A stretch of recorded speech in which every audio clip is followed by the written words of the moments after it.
Nagsisimula ang ikalawang season sa isang base ng Marine sa Shelltown kung saan sumiklab ang kaguluhan matapos ang tatlong pag-atake ng mga Baroque works.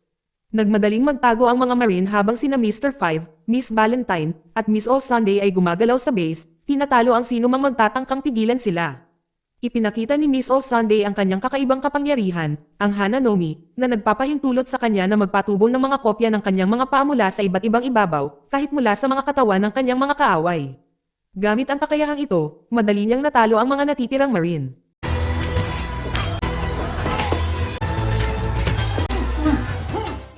Matapos linisin ang base, ang tatlong ahente ay tumungo sa isang ligtas na silid kung saan nakalagak ang katawan ni Mr. Seven.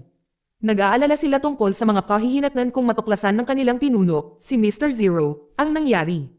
Dahil ang responsable sa pagkamatay ni Mr. Seven ay si Roren Noah Zoro, nagpasya silang subaybayan siya kasama ang kanyang tripulante ng mga pirata.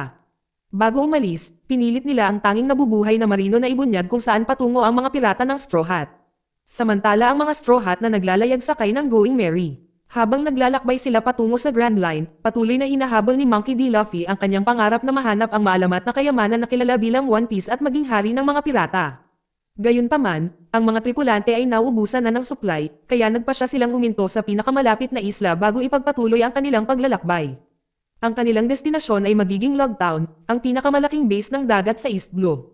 Karamihan sa mga tripulante ay mabilis na sumang-ayon sa plano. Gusto ni Sanji na mag-restock ng pagkain. Plano ni Nami na mamili, at kailangan ni Zoro na bumili ng mga bagong espada. Si Usopp lang ang nag-aalala tungkol sa pagbisita sa isang bayan na puno ng mga marino, ngunit natalo siya sa boto matapos sabihin ni Luffy na gusto rin niyang makita ang isla.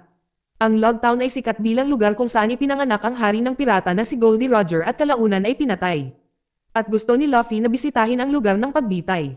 Ang episode ay maikling nagbabalik tanaw sa araw ng pagbitay kay Roger. Ang bayaning marino binisita ni Monkey D. Garp si Roger sa kanyang selda. Hiniling ni Roger kay Garp na gumawa ng isang pabor, hanapin ang kanyang anak at alagaan siya. Hindi nagbigay ng malinaw na sagot si Garp, ngunit tila sigurado si Roger na gagawin niya ito. Pagkatapos ng kanilang pag-uusap, umalis si Garp sa selda, at ang kwento ay bumalik sa kasalukuyan. Nang makarating ang mga Straw Hat sa Log Town, natuklasan nila ang bayan na nagdiriwang ng ika-22 anibersaryo ng pagbitay kay Roger sa pamamagitan ng isang malaking pagdiriwang. Ang mga tripulante ay naghiwalay upang mangalap ng mga supply. Sina Sanji at Luffy ay naghanap ng pagkain. Sina Nami at Usopp ay tumungo sa distrito ng fashion, at si Zoro ay naghanap ng mga espada. Samantala, isang misteryosong lalaking nakasuot ng itim na roba ang tahimik na nagmamasid sa kanila mula sa malayuan. Sa daungan, dumating si Marine Captain Smoker kasama ang isang nahuling pirata. Inutusan niya ang mga Marine na may mababang ranggo na manatiling alerto dahil maraming pirata ang inaasahang dadalaw sa panahon ng pagdiriwang. Pagkatapos magbigay ng kanyang mga tagubilin, sinimulan niya ang pagpapatrolya sa bayan. Sa ibang lugar, sina Nami at Usopp ay nagtingin-tingin sa mga tindahan ng damit. Hindi alam na isang lalaking may berdeng buhok ang nagmamasid sa kanila.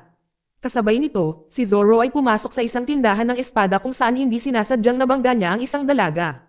Pagkatapos tulungan itong makatayo, nagpatuloy siya sa loob. Ang may-ari ng tindahan, si Iponato, ay nagkaroon ng interes sa espada ni Zoro at sinubukang bilhin ito mula sa kanya, ngunit tumanggi si Zoro. Ang babaeng iyon ay agad na sumugod sa tindahan nasa sabik matapos makita ang sandata ni Zoro. Ang kanyang pangalan ay Tashigi, at mayroon siyang malakas na interes sa mga katana. Kalaunan, naging malinaw na isa siyang marino na nagtatrabaho sa ilalim ni Smoke. Habang naghahanap sa tindahan, napansin ni Zoro ang isang espada na ibinebenta sa diskwento. Nag-alangan si Ipon Matsu na ibenta ito dahil sinasabing isinumpa ang talam. Nagpasya si Zoro na subukan ito sa pamamagitan ng paghagis ng espada sa ere at paghawak sa kanyang braso sa ilalim nito. Kung ang espada ay tumama sa kanyang braso, maniniwala siya sa sumpa. Kung hindi ito tamaan, ang espada ay pag-aari niya. Ang talam ay umiikot sa ere at muntik nang makaiwas sa kanyang braso.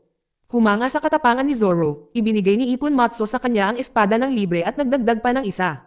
Sa ibang bahagi ng bayan, naghiwalay sina Luffy at Sanji habang naghahanap ng pagkain. Tumungo si Sanji sa isang pamilihan habang patuloy na hinahanap ni Luffy ang plataporma ng pagbitay ni Roger. Kasabay nito, nakasalubong ni Nami ang lalaking may berdeng buhok ng tangkain nitong magnakaw mula sa kanya. Pinuna niya ang kanyang pamamaraan, ngunit pinaalis siya nito at lumakad palayo. Habang nagtatanong si Luffy sa mga tao ng mga direksyon patungo sa plataporma ng pagbitay, muling lumitaw ang parehong lalaking may berdeng buhok at nagpakilala bilang si Barto. Nag-alok siyang gabayan si Luffy doon, sa hindi inaasahang nakasalubong niya sina Buggy na payaso at si Alvida, na nagsanib puwersa upang makaganti sa kanya. Sandaling nilabanan ni Alvides si Luffy at kalaunan ay nahuli siya gamit ang mga posas na bato na nagpapahina sa mga gumagamit ng Devil Fruit. Pagkatapos ay nagsagawa sila ni Buggy ng isang pekeng paglilitis bago naghanda na patayin siya sa parehong plataporma kung saan namatay si Roger. Samantala, narinig ni Smoke na may mga pirata na nagtipon sa plataporma ng pagbitay at tumungo roon kasama si Tashigi. Napagtanto rin ng iba pang mga Straw Hat na nawawala si Luffy at sumunod sa isang karamihan na nagmamadaling patungo sa parehong lokasyon. Dumating ang mga tripulante habang naghahanda si Buggy na patayin si Luffy. Nakatayo sa plataporma, biglang tumawa si Luffy at sinabi sa kanyang mga tauhan na malapit na siyang mamatay. Habang itinataas ni Buggy ang kanyang espada upang sumalakay, isang malakas na kidlat ang biglang bumagsak at tumama sa plataporma. Ang pagbangga ay nagligtas kay Luffy at nagbigay daan sa kanya upang makatakas. Gayunpaman, mabilis na dumating sina Smoke at ang mga marino upang arestuhin ang mga pirata. Naghiwalay ang mga Straw Hat habang sinusubukang bumalik sa Going Merry. Nabangga ni Zoro si Tashigi habang sina Luffy at Sanji ay humarap kay Smoke. Sa panahon ng laban, nakakuha si Smoke ng kalamangan kina Luffy at Sanji. Bago pa man niya matapos ang labanan, lumitaw ang mahiwagang lalaking nakasuot ng itim na damit at nakialam. Ang kanyang pagkakakilanlan ay nananatiling hindi alam, ngunit nabunyag na ang pamahalaan ng mundo ay hinahanap siya. Sa isang biglaang ulap ng usok, siya at Smoke nawala, na nagbigay daan kina Luffy at Sanji upang makatakas. Muling nagsama-sama ang mga Straw Hat sakay ng Going Merry at mabilis na umalis sa Log Town. Naglayag sila patungo sa Reverse Mountain, ang pasukan sa Grand Line. Sinubukan ng mga pirata ng Straw Hat na dumaan sa reverse na bundok. Ang malalakas na agos at matarik na tubig ay ginagawang lubhang mapanganib ang paglalakbay, ngunit nagtulungan ang mga tripulante upang ligtas na gabayan ang kanilang barko. Kumpiyansa si Monkey D. Luffy sa pagkontrol habang tinutulungan ni Naruto Azoro, Sanji, at Usopp na pamahalaan ang barko laban sa rumaragasang tubig. Maingat na naglalayag si Nami, binabalaan ang mga tripulante tungkol sa mga balakid sa hinaharap. Matapos ang isang nakakapagod na pakikibaka laban sa mabilis na agos, sa wakas ay nakalusot ang Going Merry at bumaba sa Grand Line. Hindi nagtagal ang kanilang ginhawa. Sa paanan ng bundok, bigla nilang nakasalubong si Lebon, isang higanteng balina na nakatira malapit sa Twin Capes. Ang barko ay direktang patungo sa nakabukas na bibig ng balina. Nakatakas si Luffy bago malunok ang barko, ngunit ang iba pang tripulante ay nakulong sa loob ng balina kasama ang barko.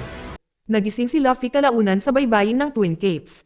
Nang makita niya si Lebon sa tubig, sinubukan niyang buksan ang bibig ng balina upang makatakas ang kanyang mga kaibigan. Sa halip, sumisid ang balina sa ilalim ng tubig. Sa mga sandaling iyon, nakilala ni Luffy ang isang matandang lalaki na nagngangalang Crocus, na nakatira sa isang parola malapit. Di nagtagal, bumangon si Lebon mula sa dagat at marahas na inihampas ang ulo nito sa pulang linya. Pinaputukan ni Crocus ng pampakalma ang balina, dahilan para kumalma ito at lumubog pabalik sa tubig. Galit na sinabi ni Luffy kay Crocus na ang kanyang mga kaibigan ay nakakulong pa rin sa loob ng balina at kailangang iligtas. Diretsyong sinabi ni Crocus na sila ay patay na. Gayunpaman, sa loob ni Lebon, ang mga tripulante ay buhay pa rin. Sina Nami, Usopp, Sanji, at Zoro ay nagsimulang maghanap ng paraan upang makatakas. Naghiwalay sila upang makumplito ang iba't ibang gawain. Sina Usopp at Sanji ay nag-explore ng isang nawasak na barko sa loob ng balina habang naghahanap ng bangkang pangsagwan upang palitan ang nasira mula sa kanilang sariling sasakyang dagat.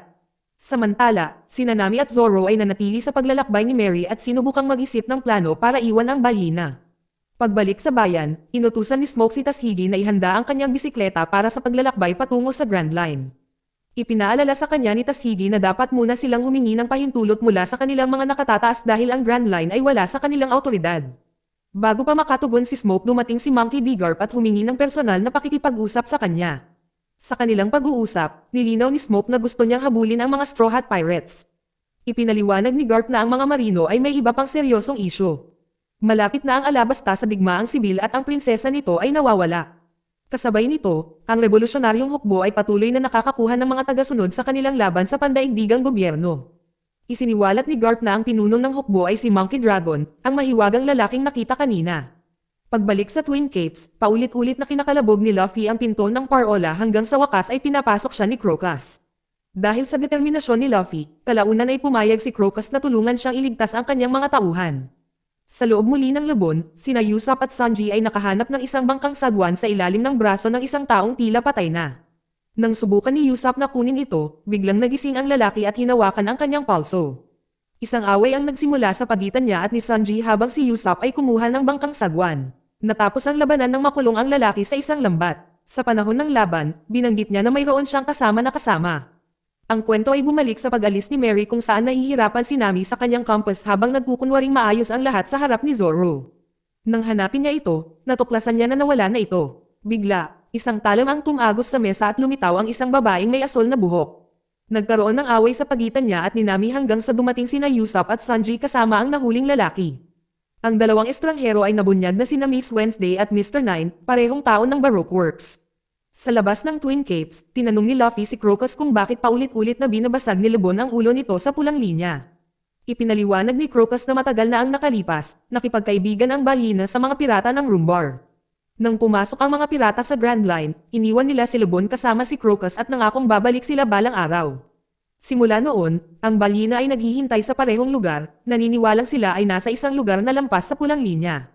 Pagbalik sa loob ni Lebon, nakipagtalo ang mga Straw Hat kina Miss Wednesday at Mr. Nine hanggang sa biglang gumalaw muli ang balina. Sa gitna ng kaguluhan, tumilapon si Usopp mula sa barko habang inaayos ito. Nagmadali ang mga tripulante upang iligtas siya, at maging ang dalawang agent ng Baroque Works ay tumulong sa paghila sa kanya pabalik sa barko. Sa labas ng balina, kumanta si Luffy ng isang kanta na minsang inawit ng mga pirata ng Rumbar. Pinakalma ng tunog si Lebon, at ibinuka ng balina ang bibig nito, na nagbigay daan sa mga Straw Hat na makatakas. Bago sila umalis sa Twin Capes, ipinaliwanag ni Crocus ang layunin ng isang log post kay Nami. Dahil ang mga normal na compass ay hindi maaaring gumana ng maayos sa Grand Line, itinatala ng log post ang magnetic field ng isang isla at ginagabayan ang mga manlalakbay papunta sa susunod. Binigyan ni Crocus si Nami ng kanyang sariling log post para sa kanilang paglalakbay. Habang naghahanda ang mga tripulante na umalis, pininturahan ni Luffy ng Jolly Roger ang mukha ni Lebon at nangako na babalik sila balang araw. Pagbalik sa Logtown, sina Smoke at Tashigi ay naghanda para pumasok sa Grand Line upang hanapin ang parehong Straw Hats at isang ahente ng Baroque Works. Sa Twin Capes, pinapanood ni Crocus ang Going Merry na naglalayag palayo at iniisip kung balang araw ay makakarating si Luffy sa Lot Tail at matutuklasan ang One Piece.